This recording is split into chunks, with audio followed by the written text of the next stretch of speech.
अस्सलाम वालेकुम स्टूडेंट्स। आज बच्चों हम डिस्कस करेंगे चैप्टर नंबर 1 को ही। लास्ट टाइम हमने चैप्टर नंबर 1 स्टार्ट किया था, जिसमें हमने एक टॉपिक स्टार्ट किया था मैग्नेटिक फील्ड का। मैंने आपको बताया था कि इसको हम मैग्नेटिक फील्ड इंडक्शन भी बोल सकते हैं। उसमें बच्चों हमने डिस्कस किया था कि हम मैथमेटिकली जो मैग्नेटिक फील्ड होती है उसको किस तरीके से डिफ़ाइन करते हैं। उसका यूनिट हमने पढ़ा था टेस्ला।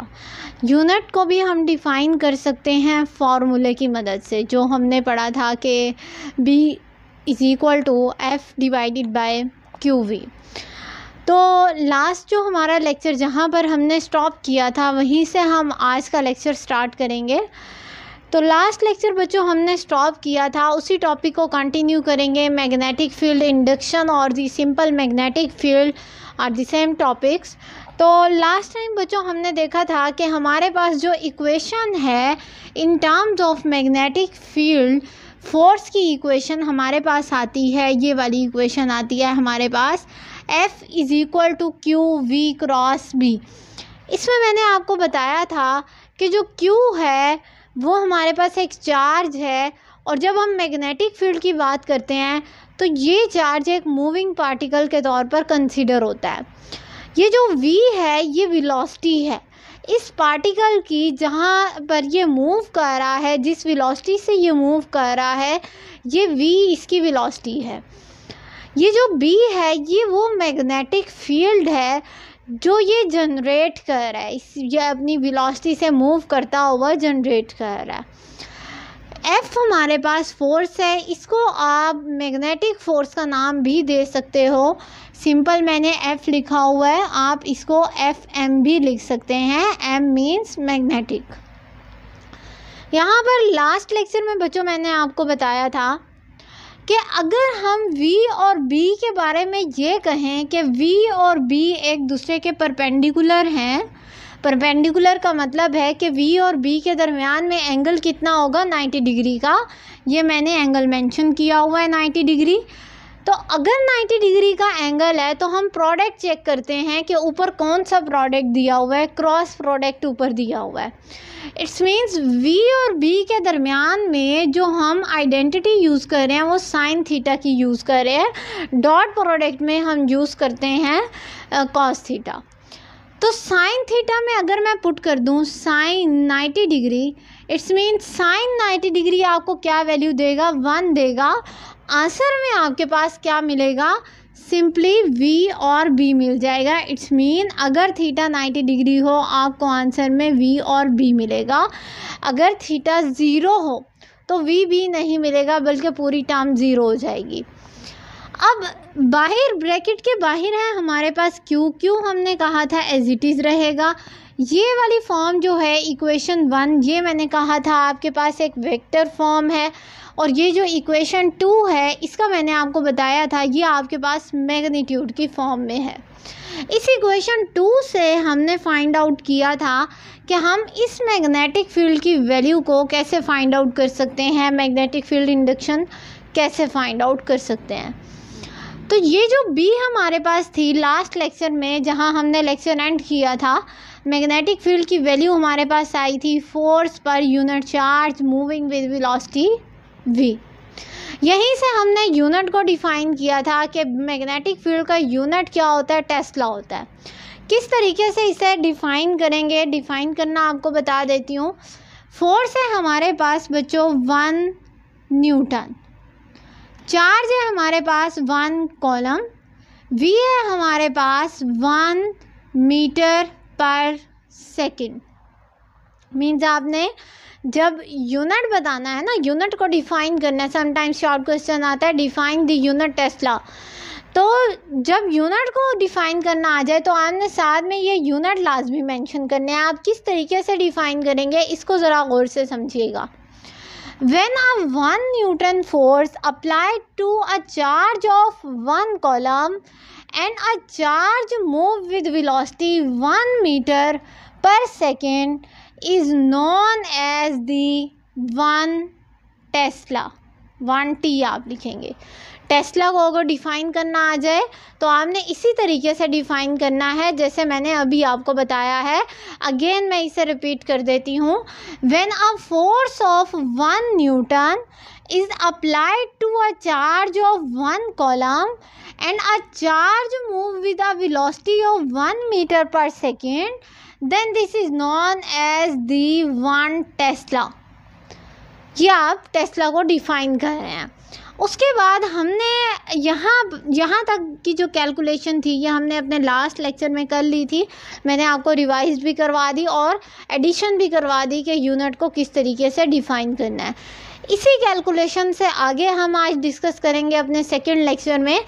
तो सेकंड लेक्चर में मैंने आपको कहा कि इसी फोर्स को आप मैग्नेटिक फोर्स के तौर पर ले सकते हैं।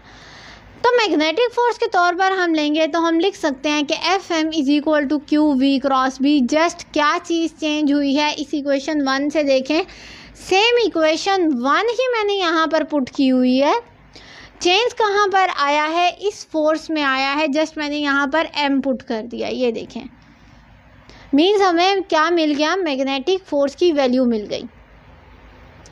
हम बेसिकली करना क्या चाह रहे हैं, हम इस टॉपिक में इस मैग्नेटिक फील्ड इंडक्शन को, जिसको हमने लास्ट लेक्चर में डिफ़ाइन किया था, आज भी मैंने आपको रिपीट करवा दिया, इसकी वैल्यू को फाइंड आउट करना चाह रहे हैं कि मैग्नेटिक फील्ड इंडक्शन किसी केस में जिसमें एक पार्टिकल मैग्नेटिक फील्ड में मूव कर रहा है, वेलोसिटी v1 से v2 उसकी चेंज हो रही है, उसकी final equation magnetic field induction की हमारे पास क्या होगी, वो इक्वेशन हम फाइंड आउट करेंगे। तो यहाँ पर हमने बच्चों क्या करना है, सबसे पहला जो स्टेप है आपके पास, taking the cross product with v। Cross product आपने b की जगह पर लेना है, a की जगह पर नहीं लेना। मीन्स पहले नहीं लेना, बाद में लेना है। a क्रॉस b और b क्रॉस a में डिफरेंस होता है, तो आपने b की जगह पर लेना है। मीन्स जो टर्म आपको दी हुई है उसके एंड पर लेना है। जैसे मैं अभी आपको लेकर दिखाती हूँ, देखें Fm है, इसी इक्वेशन का क्रॉस प्रोडक्ट लेते हैं वेलोसिटी v के साथ। तो Fm क्रॉस v, देखिए मैंने b की जगह पर लिखा है, इसको आप a के तौर पर ले सकते हैं, ये आ जाएगा b आपके पास। नेक्स्ट है बच्चों आपके पास qv क्रॉस b। अब qv क्रॉस b में ये पूरी टर्म अगर मैं a ले लूँ तो b लास्ट में ही बनता है, तो क्रॉस प्रोडक्ट मैंने v का ले लिया, एडिशनल टर्म आ गई। इसके ऊपर अगर हम गौर से देखें तो वेक्टर ट्रिपल प्रोडक्ट अप्लाई हो रहा है। तो वेक्टर ट्रिपल प्रोडक्ट कैसे अप्लाई हो रहा है, यहाँ पर दो वेक्टर है, फोर्स बी वेक्टर है आपके पास, a क्रॉस b, ये आपके पास सिंपल क्रॉस प्रोडक्ट है दो वेक्टर का। लेकिन अगर आप इस टर्म को देखें तो यहाँ पर 3 वेक्टर हैं आपके पास, a cross b cross c। It's mean यहाँ पर आपको आइडेंटिटी लगानी पड़ेगी, इसे सिंप्लीफाई करना पड़ेगा, फिर आपको फाइनल इक्वेशन मिलेगी। तो यहाँ पर हम कौन सी आइडेंटिटी लगाएंगे, ये आइडेंटिटी मैंने यहाँ पर मेंशन की हुई है। a cross b cross c जब इस तरह का हमारे पास ट्रिपल प्रोडक्ट वेक्टर का आ जाए तो हम उसके ऊपर कौन सा रूल लगाते हैं, इस रूल को बोलते हैं बेटा ACB माइनस ABC रूल। तो देखें a dot c into b minus a dot b into c। अब आप यहाँ से कंफ्यूज हो रहे होंगे कि ये वाली जो हमारे पास आइडेंटिटी है इसमें a क्या है, इसमें b क्या है, इसमें c क्या है। ये आपको बेटा पता चलेगा इस टर्म से जो आपने कंसीडर की है। यहाँ पर मैंने छोटा छोटा वैसे लिखा हुआ है कि ये आपका पहली टर्म a कहलाएगी, सेकंड टर्म b कहलाएगी और थर्ड टर्म c कहलाएगी। मीन्स मैं अगेन से इसको मेंशन करती हूँ, यहाँ पर जो a है वो है वेलोसिटी v, फर्स्ट वेलोसिटी ये वाली। जो आपके पास b की वैल्यू है वो है मैग्नेटिक फील्ड की वैल्यू b, देखिए सेकंड नंबर पर है। और जो आपके पास c की वैल्यू है वो है ये वाला v जो आपका थर्ड नंबर पर मौजूद है। इट्स मीन्स c की वैल्यू आपके पास आ जाएगी अगेन v, a की वैल्यू v है, c की वैल्यू भी v है। मीन्स अभी तक जो पार्टिकल है वो जिस मैग्नेटिक फील्ड में मूव कर रहा है वो सेम वेलोसिटी से मूव कर रहा है, उसकी वेलोसिटी चेंज नहीं हुई। यहाँ पर भी v है, यहाँ पर भी v है।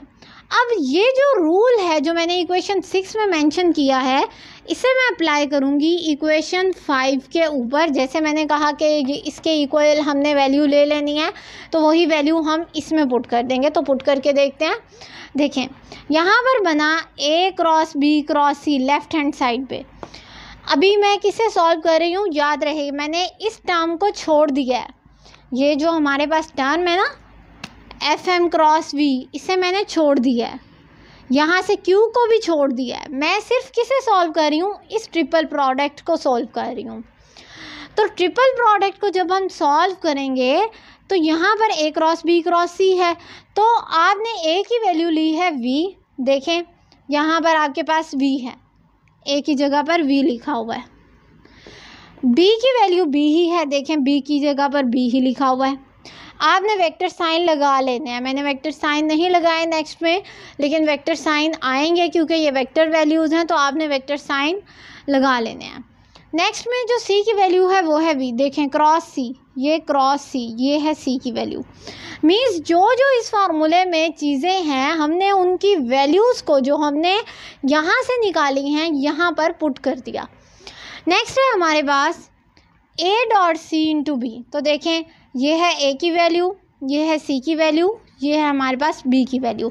ये आप यहाँ से मैच कर सकते हैं। ये जो मैंने इक्वेशन लिखी है ना यहाँ पर, इससे मैच कर सकते हैं कि क्या सही वैल्यूज़ लिखी हुई हैं या नहीं। नेक्स्ट है हमारे पास A dot B into C। देखें ये है A, ये है B और ये है C। तो ये हमारे पास A dot B into C आ गया। उसके बाद अब हमने क्या करना है, यहाँ पर आपको मिल रहा है दो चीज़ों का डॉट प्रोडक्ट। तो आप इसे तो सिंपल लिख सकते हैं क्योंकि आपने डॉट प्रोडक्ट में पढ़ा हुआ है कि A डॉट A, दो वेक्टर का डॉट प्रोडक्ट किसके इक्वल होता है, स्क्वायर के इक्वल होता है। तो यहाँ से हम बच्चों मेंशन कर देंगे कि ये जो टर्म है ये बन जाएगी V square B। Next equation में मैं इसे मेंशन करवाती हूँ। ये वाली टर्म आपकी एज इट इज़ रहेगी क्योंकि V पहले मल्टीप्लाई हो रहा है, डॉट प्रोडक्ट ले ले सेकेंड वेक्टर के साथ जो B है, उसके बाद जाके जो सेम वेक्टर है उसके साथ मल्टीप्लाई हो रहा है। अब हमने बच्चों क्या करना है, इक्वेशन 5 अगेन से कंसीडर करनी है। क्यों कंसीडर कर रही हूँ मैं ये इक्वेशन, यहाँ पर इस इक्वेशन में मैंने Q को छोड़ दिया था और लेफ़्ट साइड की टर्म को छोड़ दिया था। मैं इसे सॉल्व करती हूँ। तो FM क्रॉस V, अगर मैं Q को डिवाइड कर दूँ कैंसिल आउट हो जाएगा, इधर भी डिवाइड हो जाएगा। तो देखें FM cross V divided by Q। अब इस इक्वेशन में क्योंकि मैं 5 इक्वेशन को कंसीडर कर रही हूँ, 5 इक्वेशन में रिमेनिंग क्या चीज़ आपके पास रही, V cross B cross V। It's mean आपके पास ये टर्म रही A cross B cross C। तो देखिए मैंने लिखा हुआ V cross B cross V, ये टर्म आ गई आपके पास। लेकिन इसको तो हम ऑलरेडी सॉल्व कर चुके हैं। यहाँ पर V cross B cross V हमारे पास इक्वल आया V स्क्वायर B के minus V dot B into V। इस इक्वेशन को नाम दे देते हैं 7th A इक्वेशन का। ठीक हो गया। तो इसका मतलब है कि लेफ़्ट हैंड साइड जो हमने यहाँ पर छोड़ी थी वो लेफ़्ट हैंड साइड हमारे पास ये बन गई, और राइट हैंड साइड जो हमारे पास बनी है वो ये वाली बनी है। मीन्स मैं आपको यहाँ पर ये इक्वेशन दोबारा से मेंशन करके बताती हूँ कि किस तरीके से हमारे पास ये इक्वेशन बनी है। ये इक्वेशन आ जाएगी हमारे पास, और मैं इस इक्वेशन को नाम दे दूँगी इक्वेशन नंबर 9 का। ये इक्वेशन बच्चों आ जाएगी हमारे पास FM cross V divided by Q। Left hand side as it is I, right hand side देखते हैं। ये सॉल्व कर ली थी हमने राइट हैंड साइड, तो ये हमारे पास आई है इन दो टर्म्स के equal V square B minus V dot B into V। इसे मैं नाम दे देती हूँ इक्वेशन नंबर 9 का।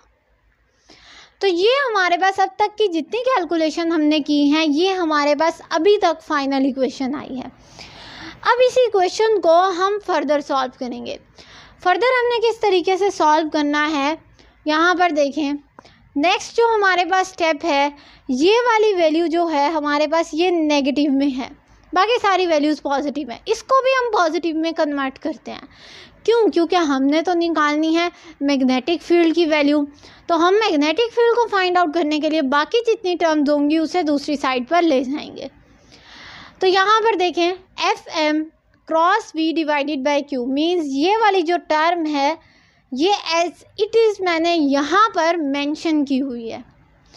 जस्ट क्या डिफरेंस यहाँ पर आया है, ये जो नेगेटिव वाली टर्म्स थी ये वाली टर्म इसको मैंने कन्वर्ट कर दिया है इधर, बाकी जो राइट साइड पे टर्म बची है वो वैसे ही मैंने लिखी हुई है। तो देखें नेगेटिव जब उधर आएगा तो ये हो गया पॉजिटिव में convert, V dot B into V match कर लें 9 इक्वेशन से, सेम इक्वेशन है आपके पास, इज इक्वल टू क्या बच गया था आपके पास V स्क्वायर B। तो यहाँ पर देखें आपके पास V स्क्वायर B बच गया। इसी इक्वेशन को हम थोड़ा सा रीअरेंज करेंगे क्योंकि हमें जस्ट B की वैल्यू चाहिए। तो मैं यहाँ पर B को फाइंड आउट करने के लिए ये जो V स्क्वायर है इसे मैं डिवाइड कर देती हूँ। अब यहाँ पर क्वेश्चन अराइज होता है कि भाई इस इक्वेशन में दो मैग्नेटिक फील्ड एग्जिस्ट कर रहे हैं, एक तो ये वाला और एक ये वाला।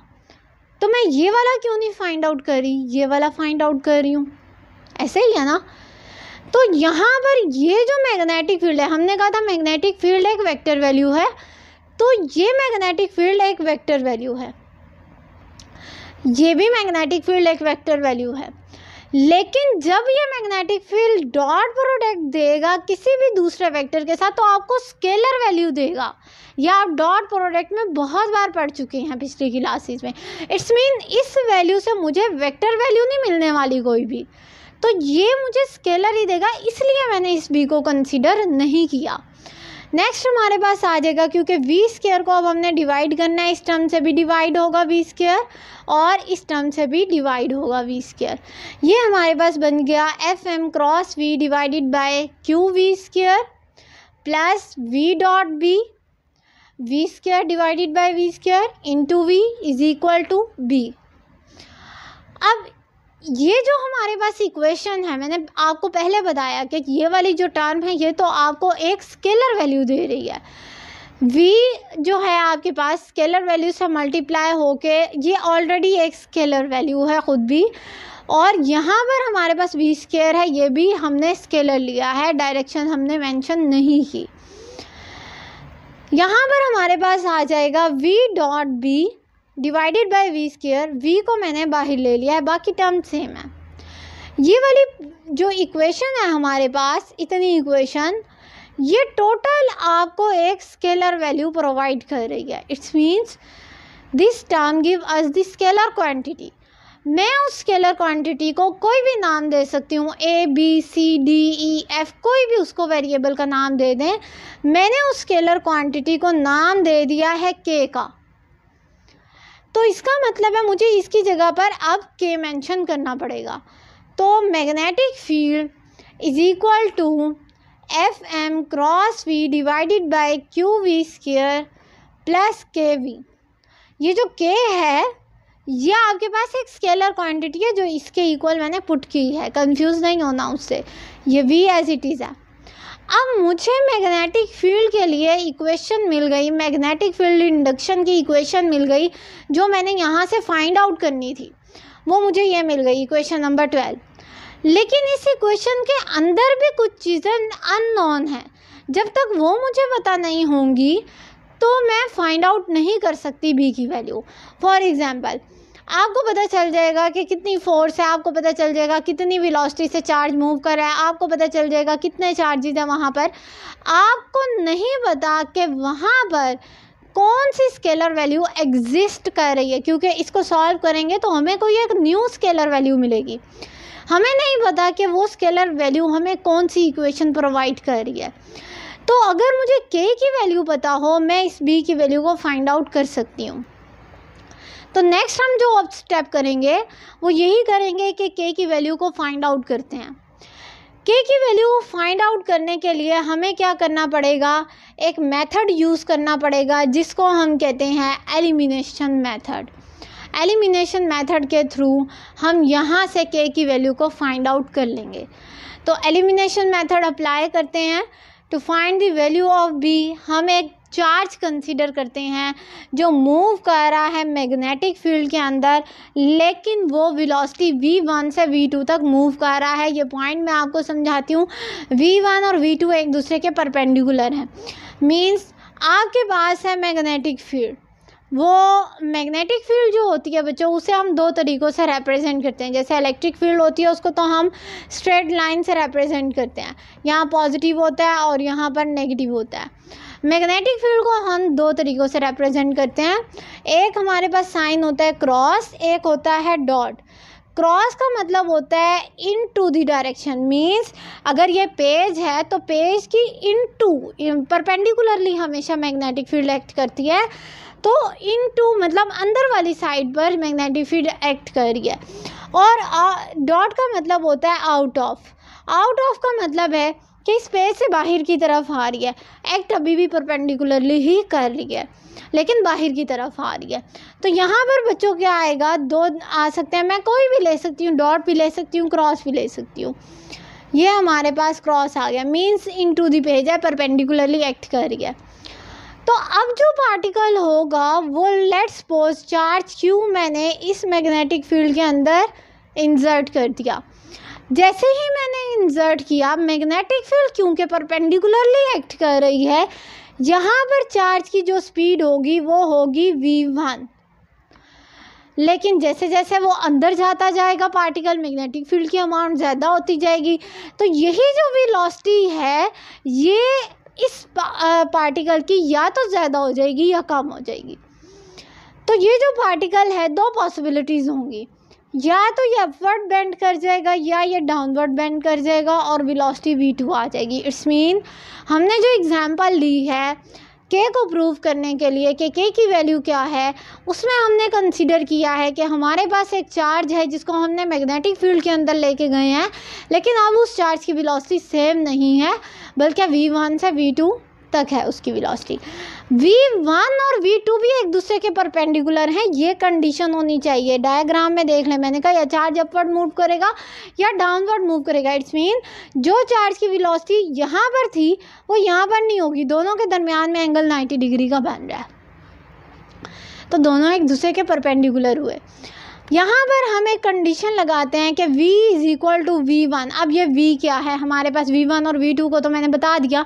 v क्या है, v ये वाली वैल्यू है। इसको मैं कह रही हूँ कि पहले हम v1 के इक्वल ले लेते हैं, फिर हम v2 के इक्वल ले लेंगे, क्योंकि शुरू में हमने कहा कि पार्टिकल सेम वेलोसिटी से मूव कर रहा है, अब हम कह रहे हैं कि उसकी वेलोसिटी चेंज हो रही है। तो यहाँ पर आ जाएगा बच्चों F1m v1 q v1 के q के साथ 1 नहीं लगाना, क्योंकि जो q है वो एक ही चार्ज है, उसी के ऊपर एक्सपेरिमेंट हम कर रहे हैं। v1 स्क्वायर k1 v1, और यहाँ पर जब हम v2 के इक्वल लेंगे तो आपके पास आ जाएगा F2m cross v2 q v2 square plus k2 v2। यहाँ तक हमारे पास आ गया। अब हमने नेक्स्ट क्या स्टेप करना है, पहले हमने लिया था क्रॉस प्रोडक्ट, याद होगा आपको, वहाँ पर हमने क्रॉस प्रोडक्ट लिया था। अब हम लेंगे डॉट प्रोडक्ट, इक्वेशन 13 का और 14 का, इन दोनों इक्वेशन का डॉट प्रोडक्ट लेंगे।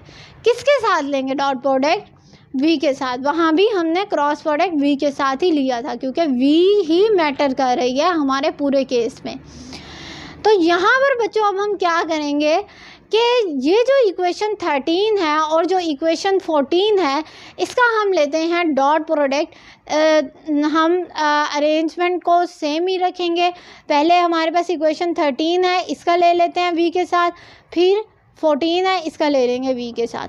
देखें v का मतलब है v1, तो मैं यहाँ पर एक कंडीशन लगा देती हूँ कि v का मतलब है v1।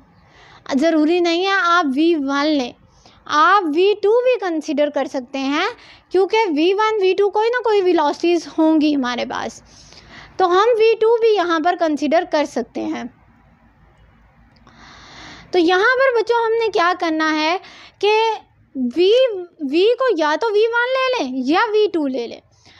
मैंने v1 ले लिया, v2 लेंगे तब भी सेम आंसर आएगा आपके पास। इसी क्वेश्चन का लेते हैं पहले v1 के साथ या v के साथ, तो b v1 और यहाँ पर डॉट v1 डॉट v1। अब हमारे पास 2 V1 आ गए। 2 V1 जब आ गए, इट्स मीन अगर पार्टिकल जो है हमारे पास मूव कर रहा है हॉरिजेंटली V1 के साथ, तो V1 के दरमियान हमारे पास एंगल क्या बनेगा, theta is equal to 90 degree का एंगल बनेगा, क्योंकि दूसरी वेलोसिटी हमारे पास V2 थी और Fm भी हमारे पास जो फोर्स है, मींस यहाँ पर मैंने कहा क्रॉस है, इनटू एग्जिस्ट करेगा या आउट ऑफ, तो जो फोर्स है वो भी या तो अपवर्ड होगी या डाउनवर्ड होगी। इट्स मीन दोनों केसेस में जो एंगल बन रहा है 90 डिग्री का बन रहा है।